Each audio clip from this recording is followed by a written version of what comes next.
सबको नमस्कार। देश और विदेश में इस इवेंट में हिस्सा ले रहे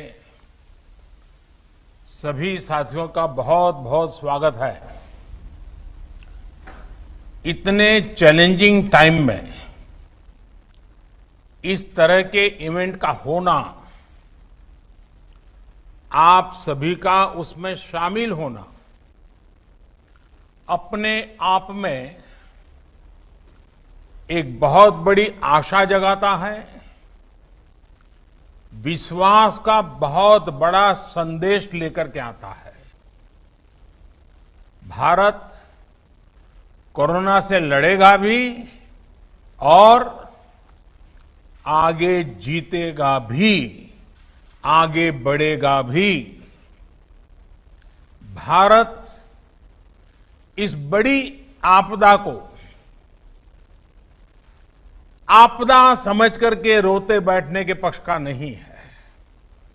भारत आपदा कितनी ही बड़ी क्यों न हो, उसको अवसर में बदलने के लिए कृत संकल्प है और हम सब मिलकर के आपदा को अवसर में बदलेंगे।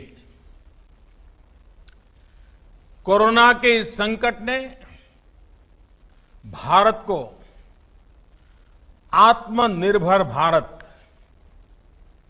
सेल्फ रिलायंट होने का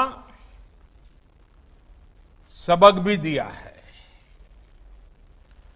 आत्मनिर्भर भारत यानी भारत इंपोर्ट पर अपनी निर्भरता कम करेगा।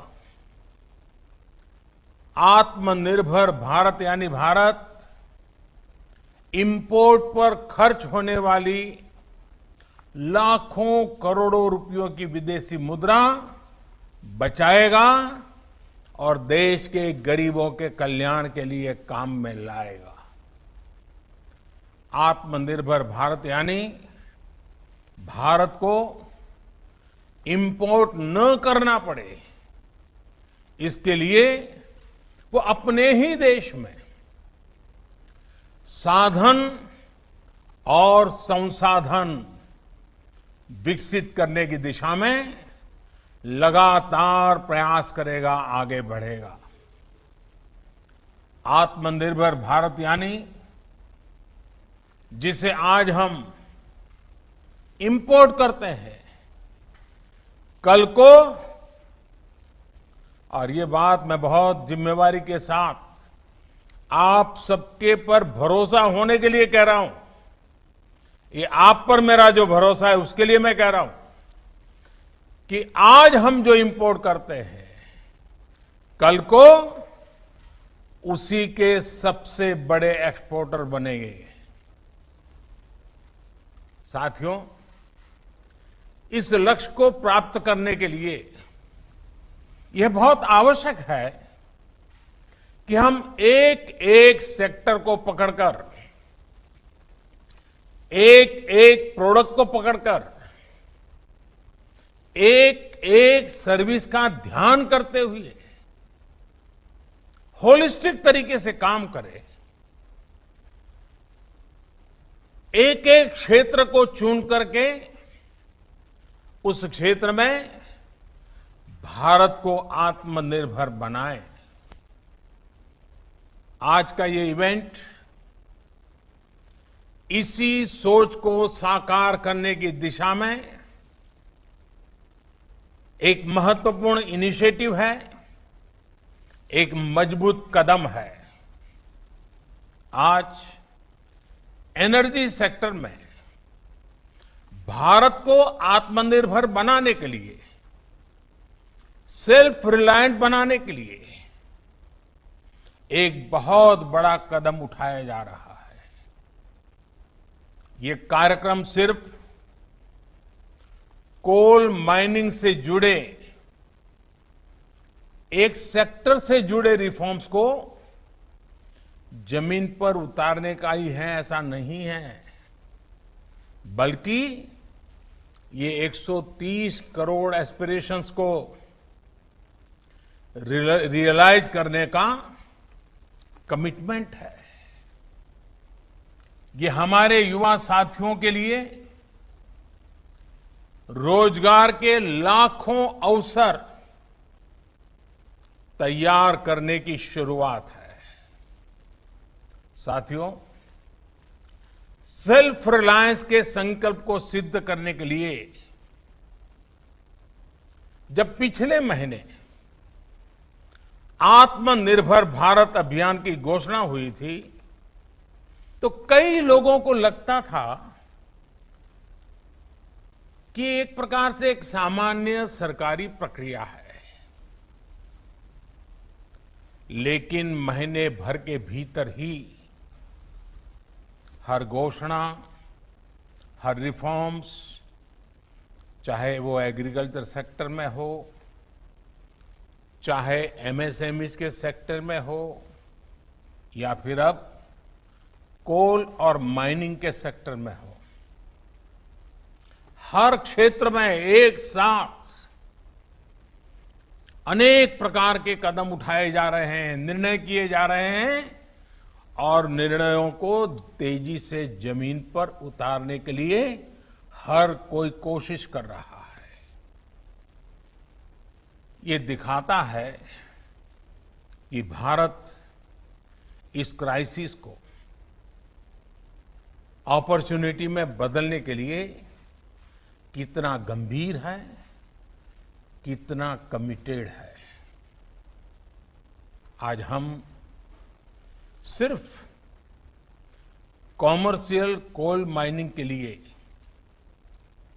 ऑक्शन ही लॉन्च नहीं कर रहे हैं, बल्कि